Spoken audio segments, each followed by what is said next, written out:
పశ్చిమ బెంగాల్లో చూడండి మమతా బెనర్జీ ఏం చేస్తుంది, రోహింగ్యాలను ఆహ్వానిస్తుంది, బంగ్లాదేశ్లో ఆహ్వానిస్తుంది.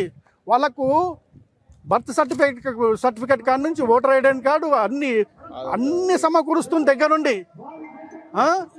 ఆమెకు అర్థం కావాలి ఈరోజు పశ్చిమ బెంగాల్ ఎలాంటి పరిస్థితి ఉంది. రోజుకు 2-3 హిందువులను చంపేస్తున్నాడా. కాబట్టి ఇది ఇక్కడుండే అంటే భారతదేశంలో ఉండే సెక్యులర్ పార్టీలు ఏవైతే ఉన్నాయో, సెక్యులర్ పార్టీ సెక్యులర్ అనుకుంటా, అందులో హిందువులు ఉన్నారు. ఇంకా హిందువులు ఒక్కసారి ఆలోచన చేయండి, రేపటి మన భవిష్యత్తు ఏంటిది, రేపు నెక్స్ట్ తరం ఎట్లుంటుంది. మళ్ళీ ఒక రజాకార్ రాజ్యం వచ్చే పరిస్థితి కనబడుతుంది.